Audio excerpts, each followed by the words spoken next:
Luke 4:14-21. Jesus returned to Galilee in the power of the Spirit. He went to Nazareth and he went into the synagogue, stood up to read, and the scroll of the prophet Isaiah was handed to him. Unrolling it, he found a place where it is written, "The Spirit of the Lord is on me, because he has anointed me to proclaim the good news to the poor. He has sent me to proclaim freedom for the prisoners and recovery of sight for the blind, to set the oppressed free, and to proclaim the year of the Lord's favor." He began by saying to them, "Today, this scripture is fulfilled in your hearing." In other words, the year of the Lord's favor, the new period, the new age of grace starts now, according to what Jesus proclaimed. Immediately, we find a lesson. Stop postponing Jesus' given liberation by treating Scripture as past or future tense. Sinabi ni Jesus, "Today, this happens right at your hearing." Ngayon na, effective na ang year of the Lord's favor.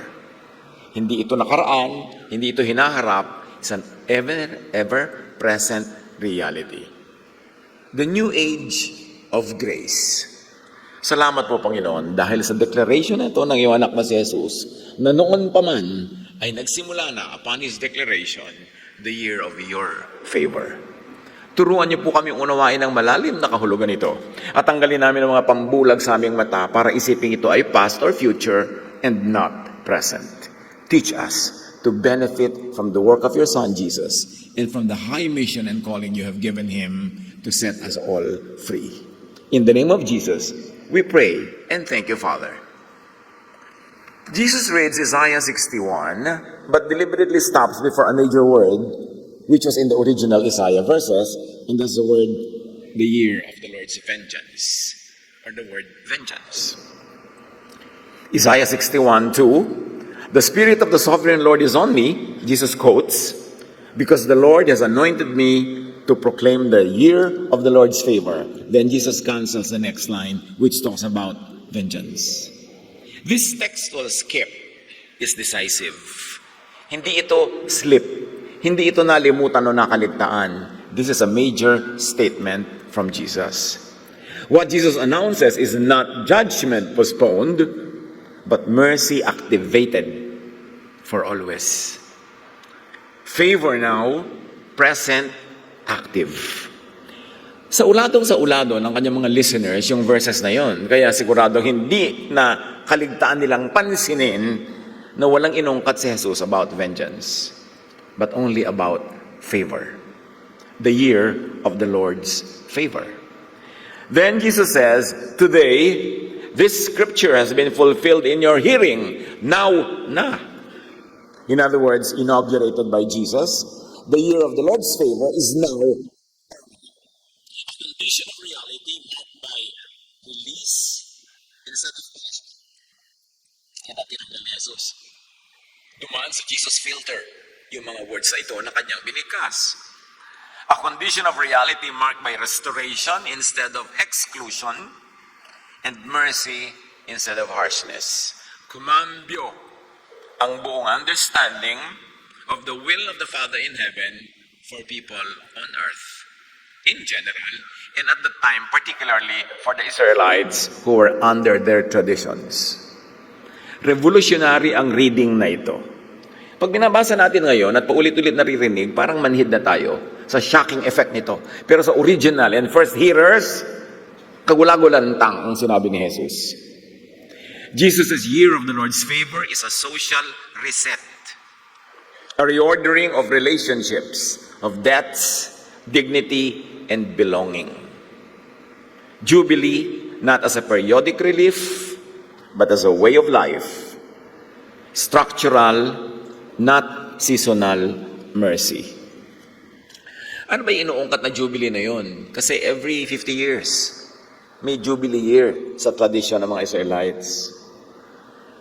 At yung Jubilee year na yon, lahat ng utang na hindi bayad, pinapatawad. Ang mga nakakulong for various reasons, pinapalaya. Ang mga rejected, pwera, tinatanggap muli sa lipunan, sa pamilya. It's a reset. Lahat magkakaroon uli ng zero reading. Yung mga utang na sabi maraming negative, according to their traditions, ay biglang burado. Lahat magkakaroon ng clean start. That is the year of the Lord's favor. But it happened only every 50 years. Kaya may mga tradisyon ng ibang religious teachings na may Jubilee year din sila, na every 50 years may mga nangyayaring reset. Kanya-kanyang interpretation nun. Pero sabi ni Jesus, ito ay naganap na ngayon, nagsimula na, at hindi for only 1 year every 50 years, but now this is the new age of grace. Isang bagong kaayusan under which there would be an ongoing transaction between the Father in heaven and people on earth through Jesus. And it's going to be Jubilee for all time. Wala ng power yung mga religious systems na siyang naghahawak ng franchise ng Jubilee year. Naging democratized, naging available to all. Isaiah 61:1, bakasin natin, landasin natin yung stages and phases of Jubilee. And remember, when we say Jubilee, reset. Zero reading, bayad lahat ang utang, lahat may bagong panimula, bagong buhay. The Spirit of the Sovereign Lord is on me because the Lord has anointed me. Yan yung kanilang binibigkas-bigkas for many, many, many ages in their tradition. Then Luke 4:1, enter Jesus. Jesus, full of the Holy Spirit, returned from the Jordan and was led by the Spirit in the wilderness. May pumasok na element dito. Sanay na tayo ang marinig dahil luma na sa tenga natin, pero sa bagong nakakarinig noon bago, the Holy Spirit is now suddenly factored into the equation. And Jesus came full of the Holy Spirit. And then Acts 2:1-4, chain kasi ito dapat pagdugtong-dugtongin sa ating pangunawa. When the day of Pentecost came, they were all together in one place, meaning the Jesus believers. Suddenly, a sound like the blowing of a violent wind came from heaven and filled the whole house where they were sitting. All of them were filled with the Holy Spirit and began to speak in other tongues as the Spirit enabled them. I underlined all of them kasi bago na naman yon. Lahat na lang. Hindi lang yung leader, hindi lang yung prophet, hindi lang yung priest, hindi lang yung elite ng kanilang religious system. All were filled with the Holy Spirit. Can you imagine the revolutionary value of this democratization of heaven? All who were gathered were filled with the Holy Spirit. What began in the embodied life of Jesus and ministry of Jesus is now poured out upon the community. Nung binasa natin yung Luke 4, si Jesus yung full of the Spirit. And now that Jesus had gone back to the Father, Jesus sends the Holy Spirit and infills everyone with the same Spirit. The Spirit that was filling Jesus is now given to everyone present. Through the Spirit, His work is no longer localized, but shared, enacted, and continued by all. Nawala na yung exclusive priesthood ng religious elite. Nawala na yung exclusive franchise ng mga prophet. Napilas ang kortina ng templo from top to bottom nung si Jesus ay namatay sa krus. Ibig sabihin yung most holy place is already accessible to all, not only to the high priest. Pag pinagdugtong-dugtong natin mga kapatid, yung mga readings na yan, isang picture ang mabubuo. Ibinaba ni Jesus ang heaven to everyone, making the Spirit available to all, that now everybody receives the Spirit and also imparts and shares the Spirit with everyone else. Revelation is no longer restricted to a chosen few. It is shared with the whole community where all receive and all declare. Ano nangyari sa kasaysayan, sa religious history in the past 2,000 years? the religious powers that be got back that franchise and allocated it only to themselves and returned the people to just becoming listeners and followers. Pero hindi yun ang ginawa ni Jesus, hindi yun ang original intent even of Pentecost. Pero alam natin na bumalik na naman sa religious elitism ang maraming mga grupo. Sinarili na naman ng mga so-called authorities ang mga kapangyarihan, ang mga revelation ng pagtuturo, samantalang ibinigay na sa lahat. At sinabi pa ni Jesus before that, now this happens right at your hearing. Natupad na ito. So ang dapat talaga sa natupad ay patuloy na ipatupad, pero binawi ng religious history ang democracy na ito sa spirituality dahil ginawa na namang exclusive to a few. Yan ang dapat natin unawain na ibinigay ni Jesus ang Jubilee, hindi lang sa isang taon, kundi sa lahat ng tao, sa lahat ng panahon. Acts 2, 5-13, balik tayo doon sa pagdating ng Spirit sa Pentecost. Now they were staying in Jerusalem, God-fearing Jews from every nation under heaven. Eto na naman, everybody was there. You know, the Jews were scattered all over the world because ng ibang bayan sila, lumipat sila, doon sila nag-establish sa mga buhay nila.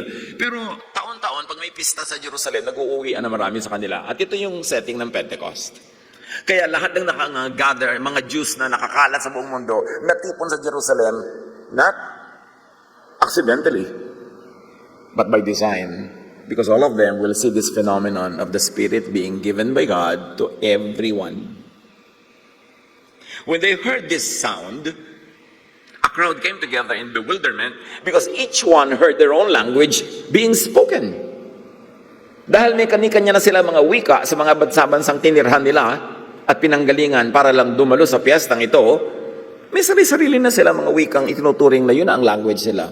At ang pinagtaka nila, itong mga mananampalataya ni Jesus na napuspos ng Espiritu ay nagbigay sa kanila ng mensahe from heaven, the same message, but spoken in different language, in the actual language of the people who came from various places. Hindi ito gibberish. Hindi mga kung ano-ano mga salitang pinagdugtong-dugtong na letrang walang tuturan. Ito yung mga tunay na wika, na mga tunay na kultura ng bayan na pinanggalingan ng mga Hudyong nandun ngayon tagtitipon para sa pista. Kaya naiintindihan nila yung sinasabi ng mga disciples na ito, ng mga followers ni Jesus, spoken in their own various languages. One message, different media, iba-ibang wika. Amazed and perplexed, they ask one another, what does this mean? Aren't these people Galileans? Na kung tutuusin sa language natin ngayon, yung Galilean parang promdi. Hindi ba promdi ang mga ito? Bakit sophisticated sila? Why are they speaking the various languages of the world? Ang background naman nila, hindi naman sila ganun ka-educated. Acts 2, 14-21. Dahil napagkamalan pa sila mga lasing, Peter stood up and addressed the crowd. This is what was spoken by the prophet Joel. Sabi niya, ba't kayo nagtataka? Di ba mga Hudyo kayo? Di ba sanay na sanay kayo sa scriptures, sa ulo nyo? Hindi nyo ba alam kung ano ang sinabi ni Joel na magaganap? At ito ngayon nagaganap according to what Joel said and according to how Joel said it. And Peter quotes the prophecy of Joel. In the last days, God says, I will pour out my Spirit on all people. Ayan na naman yung all. Your sons and daughters will prophesy. Your young men will see visions. Your old men will dream dreams. Even on my servants, both men and women, I will pour out my Spirit in those days, and they will prophesy. And everyone who calls on the name of the Lord will be saved. All daw. Again, revolutionary. Kasi sa culture na ito, where this was spoken, when this was spoken, male-dominated ang mga spiritual and religious ministries. Puro lalaki lang. At kadalasan, puro matatanda lang, walang bata. Sobrang exclusive. Tapos sabi ni Pedro, ba't kayo nagtataka? Ito sinabi ni Joel. Darating ang panahon na babae at lalaki, bata at matanda, ay mapupuspos ng Espiritu. Mawawala ang exclusive religious elite. At sinabi pa, according to Joel, the last days. Now, the last days here means the closing phase of an old order. It doesn't mean the end of the world. Ang reading naman ng iba, end of the world. Uy, may nagtatangs na end of the world. Lagi na lang end of the world. Yung may mahuhulog na ipis, end of the world. Yung may ulap na dadaan, end of the world. 2,000 taon na yung end of the world na yan, ba't di nagaganap? Dahil ang tinutukoy na last days is the last days of the old order. The last days of religious dominance by a few. The last days of most of the people being oppressed by a few leaders. The last days of exclusive religiosity, because now it would be democratized. Magwawakas ang old order at darating ang new age of grace, of kindness, of love. Peter interprets a transition already underway. And as we have taken note, sons and daughters, young and old, men and women. So these are the last days of the old order. Now, hierarchy collapses. Sa declaration ni Jesus, nung siya nagsalita, at sa nagganap sa Pentecost na ininterpret ni Peter according to the words of the prophet Joel, nag-collapse ang religious hierarchy because now, access to heaven and the economy of God is democratized to include everyone, young and old, men and women, everyone. Sobrang kakaiba yun, kaya ayaw nila kay Peter, ayaw nila kay Jesus, kasi yung mga religious elite who are so entrenched, perched on their power benches, would now become irrelevant. Or at least they would become equal with everyone else. Ayaw nila nun. Ano ang new age of grace? Pag nadidinig yung new age, huwag yung isipin yung mga hula-hula, mga hippie-hippie. Hindi yun. Kasi masyado nalang ginawang katatakutan yung word na new age. It's a new age of God's grace. Not harshness, but grace. What happens? Hierarchy collapses, access opens, forming an egalitarian, pantay-pantay community of shared gifts and discernment. Ang tunay na community ni Jesus, the Jesus community, the Jesus crowd, the Jesus church, if you wish to call it that, ay pantay-pantay. Hindi hierarchical, hindi pyramid ang power structure. Naging pyramid lang yan, naging imperial when Christianity became sponsored by the Roman Emperor and the Roman Empire, and therefore the governance of churches had become patterned after the governance of Imperial Rome. Pyramid, merong top emperor and then pababa yung mga power at ang mga tao nasa baba, nasa laylayan so-called. Hindi yun ang community ni Jesus. Yung community ni Jesus are these people, men and women, young and old, receiving the Spirit, sharing the Spirit, all of them sharing the love and the work. Pero binawi nga uli yan ng mga powerful people and powerful interests para ma-exclusive na naman sa kanila ang mga religious authority. So, ito ang sinabi ni Jesus, this is the year of the Lord's favor. It began with Jesus and was dramatically distributed at Pentecost. Dugtong-dugtong ang mga events na yan, hindi sila isolated. Jesus models this new dynamic and solidify the spirit of the new era. So Jesus solidifies it. John 8, 3-11. Paano ipinakita, i-demonstrate, in-exhibit ni Jesus ang ibig sabihin ng new age of grace?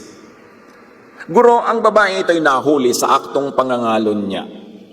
Ayon sa nasulat ng kautosan ni Moses, dapat batuhin hanggang sa mamatay ang mga katulad niya. Ano naman ang masasabi niyo? They put Jesus under a test. Ngunit yumuko lamang si Jesus at sumulat sa lupa sa pamamagitan ng daliri. Patuloy sila sa pagtatanong, kaya tumayo si Jesus at nagsalita. Ang sino man sa inyo na walang kasalanan ang siyang maunang bumato sa kanya. At muli siyang yumuko at sumulat sa lupa. Tumayo si Jesus at tinanong ang babae, nasaan sila? Wala na bang humahatol sa iyo? Kasi nag-aalisan yung mga tao. Wala po, Ginoo. Sagot ng babae. Sinabi ni Jesus, hindi rin kita hahatulan. Umuwi ka na, at mula ngayon ay huwag ka nang gumawa ng kasalanan. Itong dramatic event na ito, na ayaw i-emphasize ng mga super legalista kasi ayaw nila yung ramification of grace, ipinakita ni Jesus kung anong ibig sabihin niya that the year of the Jubilee has started and it's now an ongoing system. The year of grace, the age of grace, the new age of God's favor and love. At paano ito ipinakita ni Jesus? Malinaw na hindi ipinatupad ni Jesus to the letter ang violence na nakasulat sa law. Pero, patuloy niyang ipinatupad ang godly and loving spirit of the law nung sinabi niyang, stop sinning. What is loving there? Kung married yung babae na yon, stop sinning against your husband. Kung married yung mga nakikipangalo niya sa kanya, sinabi ni Jesus, stop sinning against the spouses of those that contract you for services. In other words, be loving not only to yourself, not only to your partner in crime, but to everyone else involved in this story, to every stakeholder. So, hindi iniba ni Jesus ang moralidad. Sin is still sin, wrong is still wrong. But Jesus said, stop sinning. Patuloy niyang ipinatupad ang godly and loving spirit of the law, stop sinning, pero hindi niya tinupad to the letter, yung requirement ng letter of the law. Jesus re-aimed. Inilipat niya ang punteriya, inilipat niya ang tama ng law. And in some dramatic twists, even reversed the application of traditional text to attune the law to the love and grace of the previously unseen Father, who is only now revealed and made known through Jesus. Remember, sabi sa Scripture, no one has seen the Father except Jesus. Wala talagang nakaunawa ng tunay na kalooban ng Ama sa langit. Wala, kundi si Jesus. Kaya nga ipinadala si Jesus eh. Kasi kung nauunawaan naman ng mga tao ang Ama, iba't iba ipapadala si Jesus para ipaunawa ulit, di redundant. Hindi kasi nila talaga naunawa, nagagap ang tunay na diwa ng Ama sa langit. Jesus was sent to reveal the unrevealed Father, to make visible the heretofore unseen Father. At ngayon, nakikita, naririnig nila ang Ama sa pamamagitan ng ipinapakita at ipinaririnig ni Jesus. At ano ipinakita at ipinaririnig ni Jesus? Yes, masama, mali ang ganyang uri ng mga kasalanan, itigil yan, pero hindi niya ipinapatay, hindi niya ipinabato. The law was tempered through the filters of love and grace. And this is the Jubilee. Ang lahat ay nagkaroon ng bagong pasimula. Pagpapatawad, paglilinis, muling pagbubuo sa mga nasira at mga nagiba nilang puso at pagkatao. Sa Matthew 5, patuloy na paulit-ulit na sinabi ni Jesus, you have heard this, but I say that. You have heard that, but I say this. Jesus renewed revelation. Do not think that I have come to abolish the law. Sabi niya, I came to fulfill. But fulfill here, the Greek word for it here means to bring to intended purpose. When Jesus fulfills the law, hindi ibig sabihin na gagawin niya to the letter what it says, but now He fulfills its original intent. He fulfills, realizes, materializes its high meaning. Not the gutter level meaning, not only the literal, but very importantly, the essential and spiritual meaning. Now, this is not cancellation of moral law. Scripture is not abolished. Its authority is lived differently. Jesus now interprets how to live differently under the authority of the Spirit of morality. Not by external enforcement like pambabato, pananakot, pangkukulong, pangkakaladkad, pagkakadena. No, but through Spirit-led discernment.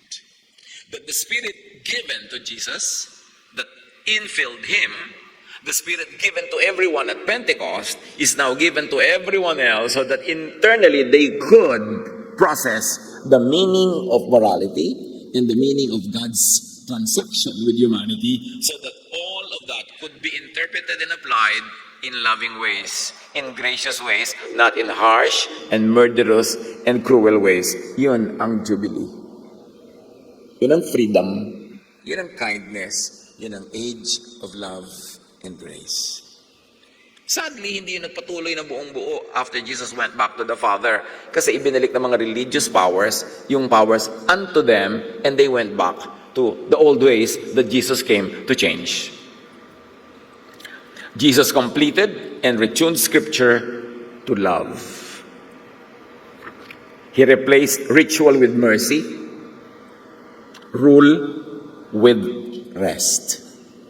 Kaya gano'n na lang emphasis ni Jesus sa rest. Hindi yung kasusunod mo sa rule, pagod ka na, gasgas ka na, ubus ka na, giba-giba ka na. No, rest. Ang dindala ni Jesus. Kasi pagod na pagod ang mga tao sa relihiyon.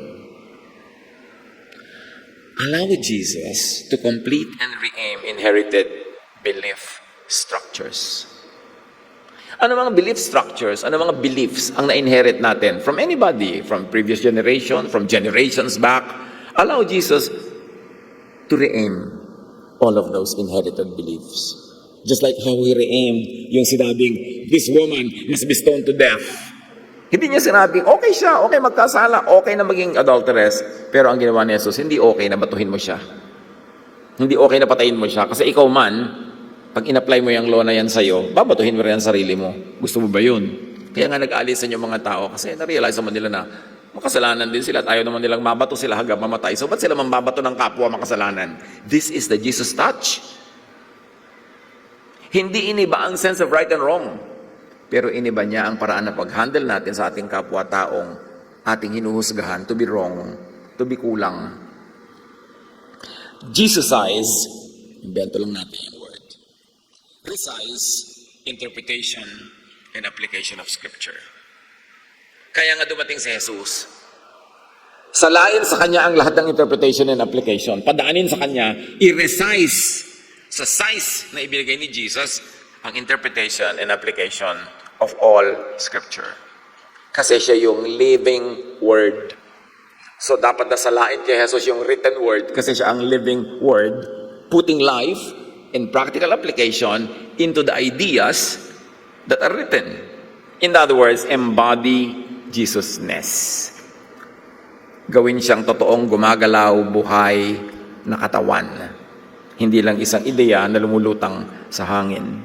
Measure faith by relief produced, not by control achieved. Madalas kasi minimeasure natin yung faith sa amount ng sakripisyo. Uy, may faith kasi magaling mag-sacrifice. Sa amount ng donation, uy, ang galing ng faith mo sister, talagang nihulog mo lahat, pati ikaw.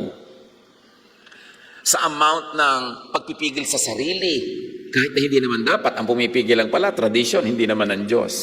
Madalas na sinusukan natin ang faith sa ganung mga pagdurusa, pagpapahira, pagpapakasakit. No.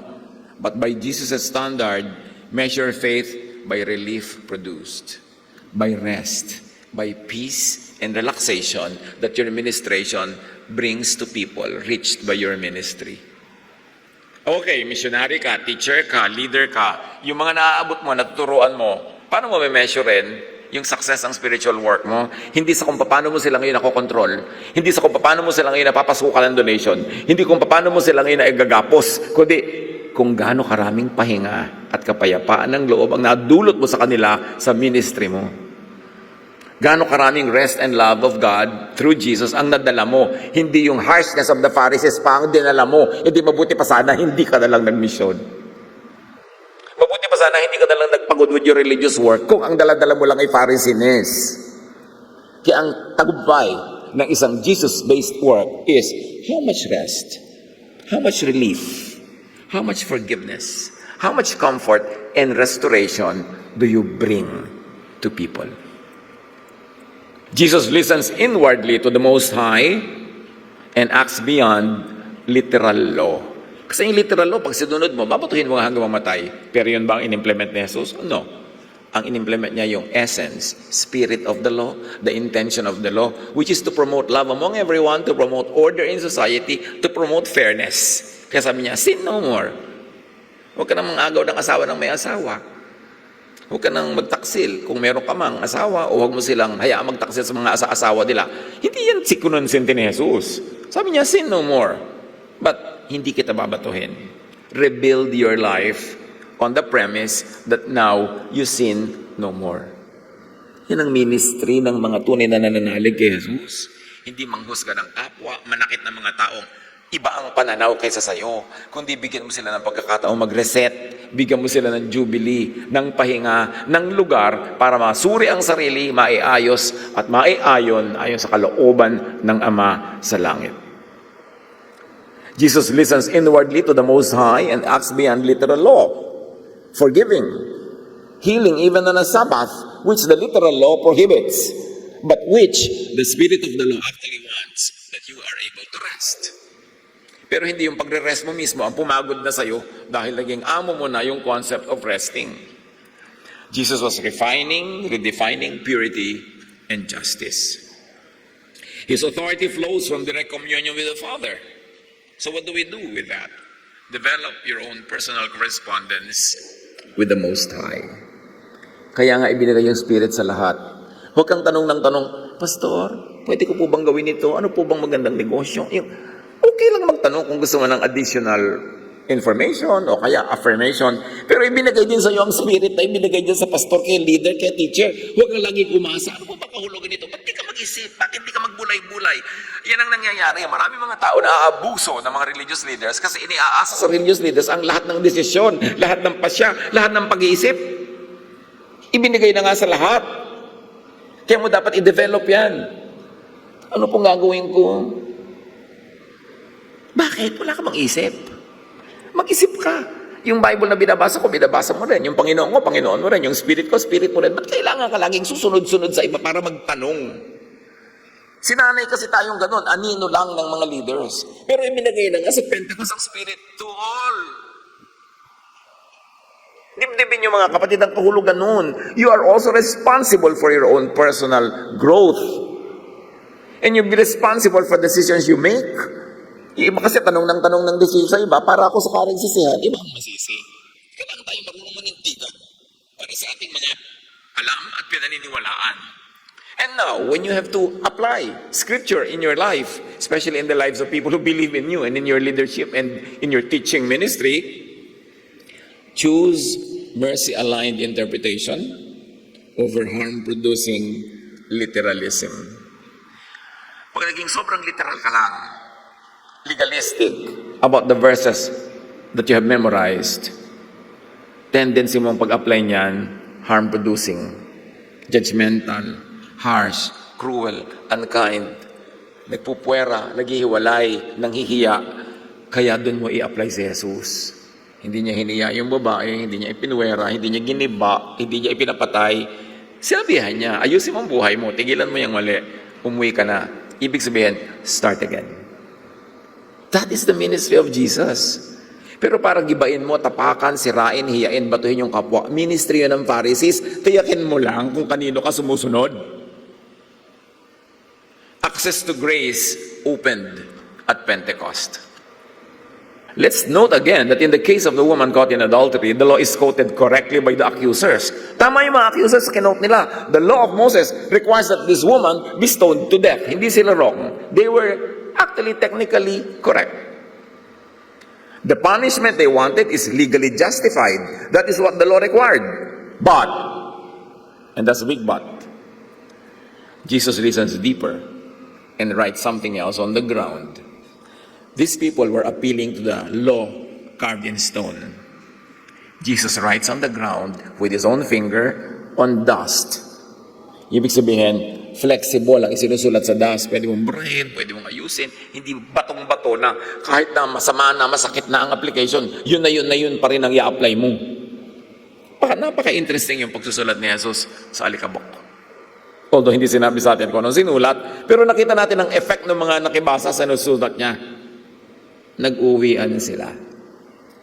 Isa-isa nilang binitawan ang judgmental stones nila na dapat ay pamatay at pamukol sa kapwa. Inilaglag nila sa lupa on which Jesus was writing. They surrendered their stone to Jesus' dust. And to Jesus' writing on dust. At walang nag-judge sa kanila. Walang ngahas. Sino ba naman talaga ang mga ngahas mag-judge ng kapwa? Dibdibin mo lang yung sabi ni Jesus. Sige, mambato kayo. Pero yung walang kasalanan ng mambato, yun lang ang dibdibin mo. Kung saan ka huhugot ng lakas ng loob na mambato ng kapwa. Kung ang requirement ni Jesus, dapat yun lang walang kasalanan ang mambato. Hindi sinabing walang ganitong type A ng kasalanan, pwede mong batuhin yung type 2 ng kasalanan. Basta't kasalanan, generic. Kasi may mga tao, pinipili lang nila yung kasalanan, galit na galit sila, pero may mga kasalanan, kinukonsinti nila. No, walang ganon. Walang color blindness. Jesus refuses violent legalism while calling for transformation. Talaga namang transformation ang dala ni Jesus, pagbabagong loob, pagbabagong buhay, pagbabago ng espiritu, pero hindi niya ginamit yung legalistic violence sa transformation na dinadala niya.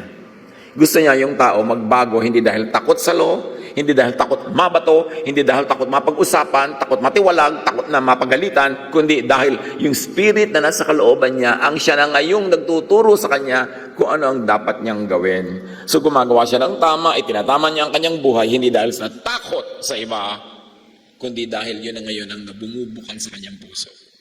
Kalinisan, kabutihan, pag-ibig sa kapwa at sa sarili. Yun ang tunay na transformation na dala ni Jesus. Yung kahit wala nagbabantay ka, hindi ka mabibisto ng iba, patuloy mo pa rin gagawin. Kasi yun ka na talaga. Hindi lang dahil napipilitan ka sa takot. Sabi ni Jesus sa kanya, I do not condemn you. Go. Get on with life. Get a life. Make your own life. I will not end your life here with your mistake. Go. Stop doing this mistake and begin again. At yan dapat ang New Year's resolution. Hindi kung ano-ano. Pagbabagong loob. At sabi ni Jesus, and sin no more.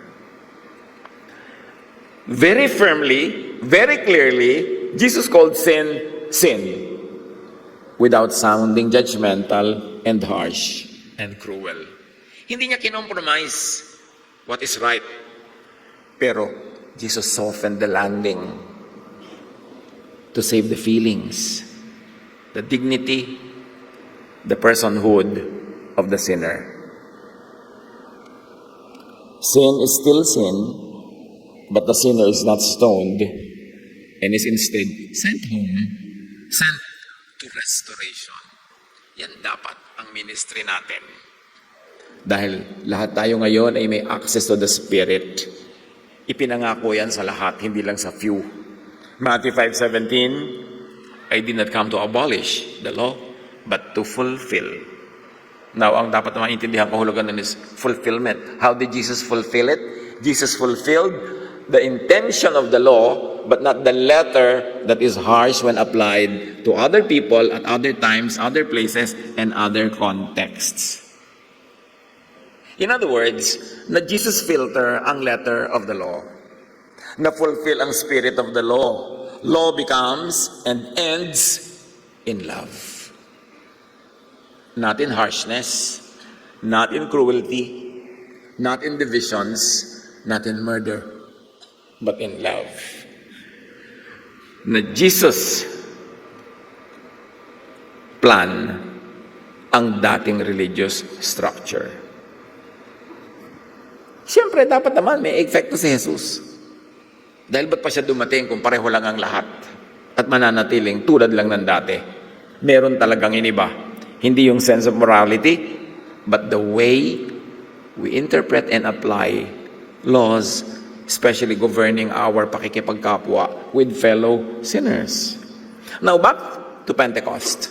Dumating ang Spirit, ipinaliwanag ni Pedro, ito yung sinasabi ni Joel. Narinig ng mga tao ang mensahe ng Spirit. Hindi naman sinabi sa atin ng text kung ano yung sinabi ng Spirit eh. Pero narinig nila in their own languages, and sabi sa Acts 2:37, they were cut to the heart. Tinablan talaga sila sa kaloob-looban. Revelation moves from spectacle to conscience. Mula sa isang napakalaking outward spectacle, ugong, apoy, tongues, ang naging bunga, nagkaroon ng conviction sila sa kanilang kalooban. At yan dapat ang bunga ng gawa ng Espiritu sa atin. Hindi lang yung humanga ka, ay ang ganda, o natakot ka, o ano, kundi nagkaroon ka ng inner conviction. Especially towards pagbabagong loob. The Spirit doesn't only speak. The Spirit indwells. Kaya sa heart sila tinablan. Ano ang talab sa puso natin? Ang lahat ng ating mga pinagagagawa.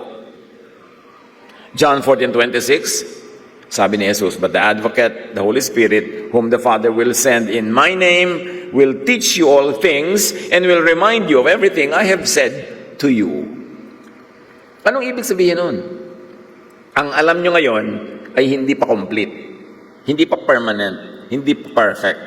Darating pa ang Spirit at unti-unti kayong gagabayan, aakayin at liliwanagan para unti-unti nyong lubos na maunawa kung ano talaga ang gusto ng Ama na iparating sa inyo. So dapat bukas ang isip at puso ng tao sa ongoing revelation, sa ongoing instruction and teaching and refinement coming from the Father through the Spirit. Hindi yung kung ano yung narinig mo noon, yun ang minemorya mo, yun na, wala nang iibahin, wala nang babaguhin. Napaka-unbending mo na and you are unmoved by any impulse of the Holy Spirit. Si Jesus ang may sabi, madagdagan pa ang pag-unawa nyo. Ipapaalala pa sa inyo ang maraming mga bagay. Ibig sabihin yung kaalaman ng mga mananampalataya nung panahon na yun ay hindi pa complete, hindi pa solid. So hindi mo dapat ilaban ng gyera yan lagi na itong alam ko, dapat ito, wala nang maiiba. You are continuously open to be taught, to be guided. Only a fool does not change his mind. Hindi ko muna unang mamugad sa iyong isip ang isang ideya, yun na forever ang isipin mo. Kung dapat yan, nag-i-improve, nag-grow. John 16, 12-13, sabi ni Jesus sa mga disciples, I have much more to say to you, more than you can now bear. Dami ko pang gustong ituro sa inyo, pero higit yun sa kaya niyong madala at matanggap sa oras na ito. But when He, the Spirit of truth, comes, He will guide you into all the truth. He will not speak on His own. He will speak only what He hears, and He will tell you what is yet to come. What is Jesus saying here? Revelation is living, relational, progressive. Huwag kang sobrang dogmatic dyan na yung nakabisa mo nung grade 1, yun na forever na lang ang alam mo. Kailangan nakabukas ang iyong isip sa patuloy na pag-aaral, patuloy na kaliwanagan, patuloy na transformation of our understanding of the divine and how to translate into daily life the high ideals taught to us by the Father through Jesus. The year of the Lord's favor means this. God does not speak only from scrolls, but also from awakened lives. Kaya nga, living Word. The Word is cut not only on stone, written not only on pages, but by the Spirit directly into people's hearts. Yan ang laman ng Pentecost, ng Acts chapter 2. We appreciate mostly the phenomenon, the fire, the wind, the tongues, forgetting the deep essence of what it means.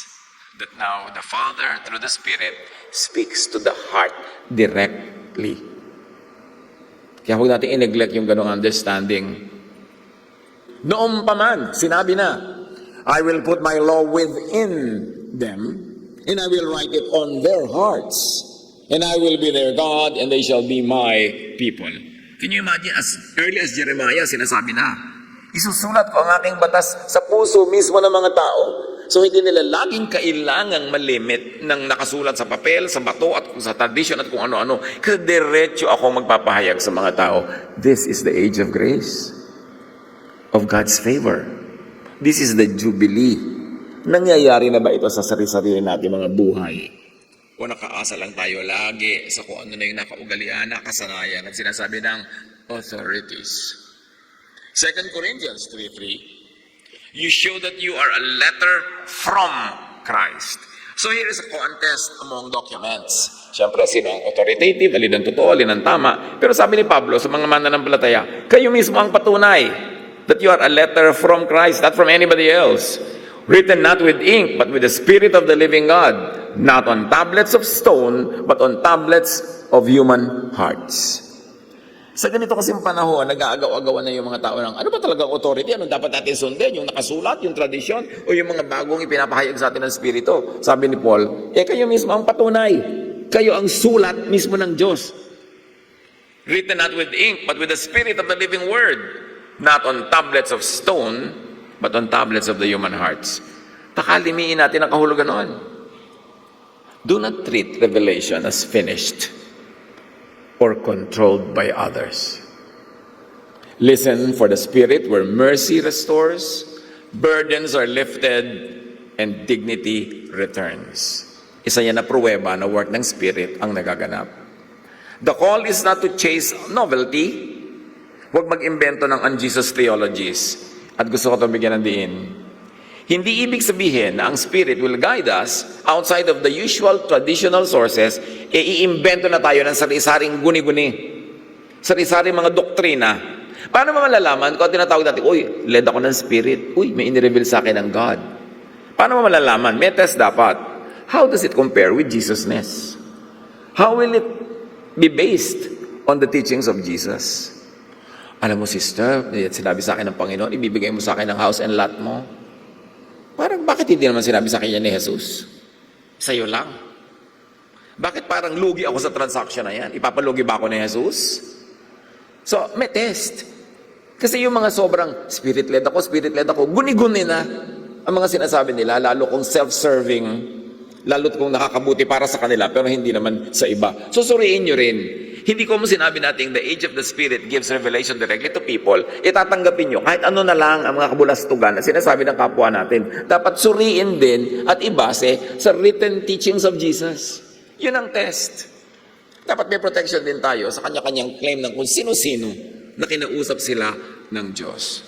Kinausap ako ng Diyos, tutulungan mo rin ako. Ba't ikaw lang kinausap? Dapat sana ako kinausap kasi akong tutulong di ba? Para nakakaduda-duda yata yung usapan niyo na yan ng Diyos. Huwag tayong magpadala sa ganun mga guni-guni. We are open to the leading of the Spirit. May mga safeguard yan, meron. May mga limits yan, merong safe ground. And that is the Jesus filter. What did Jesus say about this? And even if Jesus didn't specifically talk about this topic, what would He say based on the essence and spirit of what He has already said? Dapat may ganung pamantayan. And very importantly, when led by the Spirit and we claim it, do not sanitize what is, by Jesus, morally corrupt. Sabi ni Jesus sa babae, sin no more. Wrong pa rin yun, kahit hindi niya ipinabato. So, let's not sanitize what, by Jesus standards, is really not clean. Huwag natin gawin si Jesus na excuse to justify wrongdoing. Do not saint the devil. Do not twist Jesus' morality to suit oneself. And do not abuse inspiration or revelation. Do not mistake revelation for guni-guni or guni-guni for revelation.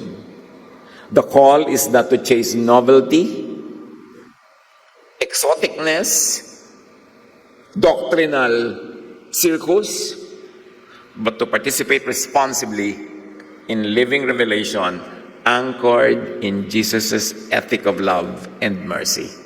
Let me emphasize that. If we're going to claim leading by the Spirit, personal revelation, it must be anchored strongly in the Jesus ethic of love and mercy. Yun ang test. Test every insight by love, freedom, and rest. Itatanong mo, is this revelation, is this reading and interpretation loving or hateful? Is it liberating or controlling? Is it restful or kapagod? Doon pa lang malalaman mo kung anchored on Jesus-ness. The year of the Lord's favor begins when revelation moves from guarded text to shared, Spirit-led life, turning law into love, authority into access, and belief into embodied release. Ang pananalig kay Jesus sa Ama na ipinakilala ni Jesus, ang bunga dapat ay kalayaan, kapahingahan, relaxation, peace, and love. Anything outside of this, be suspicious. Dumating si Jesus to give us a full life, to set the prisoners free, and to give people rest. Tulungan niyo po kami, Ama, nabigyan ng malalim na kahulugan ang bagong taon, ang bagong year of Jubilee, or ang Jubilee forever.